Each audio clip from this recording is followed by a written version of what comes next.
लीजिए सुनिए आचार्य चतुर्सेन शास्त्री के लिखे उपन्यास बगुला के पंख का भाग 62 मेरी यानी समीर गोस्वामी की आवाज में। चुनाव का आंदोलन पूरा जोर पकड़ने लगा। लाला दीवान चंद ने बिरादरी की धर्मशाला में सारी बिरादरी को एकत्र किया। सारी धर्मशाला फर्श, कालीन और मसनदों से सज गई। बिरादरी के बड़े बड़े पेट वाले महाजन मसनदों पर आ बैठे। सब अपनी अपनी हाँक रहे थे। सारा वातावरण एक बेतरतीब शोरगुल से भरा हुआ था। लाला दीवानचंद बिरादरी में एका करने पर बल दे रहे थे। कांग्रेस मुल्क पर राज करती है। हमारी बिरादरी इस राज में सारे मुल्क में व्यापार करके लाखों रुपया कमा रही है। बोलो महात्मा गांधी की जय। गांधी जी के हत्यारों का बेड़ा गर्क हो। जनसंघ मुर्दाबाद। जो जिसके जी में आता था चिल्ला रहा था। एक भारी भरकम चौधरी ने खड़े होकर कहा, लाला फकीर चंद, बिरादरी की कृपा से कांग्रेस की कुर्सी पर बैठोगे, कुछ बिरादरी के लिए भी तो करो। लाला फकीर चंद ने हाथ जोड़कर कहा, मैं तो सबका दास हूं, मेरा सर्वस्व आपका है, आप जो आज्ञा करें वही पूरा करूंगा। चौधरी ने कहा, धर्मशाला का फर्श बनवाओ और 1000 रुपये के बर्तन पंचायत को दो, गरीबों की ब्याह शादी में काम आए। लाला फकीर चंद ने कहा, 5000 रुपया इस काम के लिए पंचायत की नजर करता हूं। और लाला फकीर चंद ने तुरंत ही चेक चौधरी के हवाले कर दिया।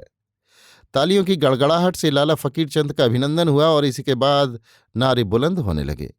चौधरी ने कहा, पार्लियामेंट की कुर्सी पर कौन बैठेगा? लाला फकीर चंद। महात्मा गांधी की जय। जवाहरलाल नेहरू की जय। गांधी जी के हत्यारों का नाश हो। कौमी नारा वंदे मातरम। बस लाला लोगों की सभा खत्म हो गई। इसके बाद फूल मालाओं से लाद कर लाला फकीर चंद का धूमधाम से जुलूस निकाला। आगे आगे बैंड और पीछे पीछे विद्यासागर और उसकी चांडाल चौकड़ी। उनमें रले मिले लाला लोग। मोहल्ले भर में लाला फकीर चंद के राग अलापे जाने लगे।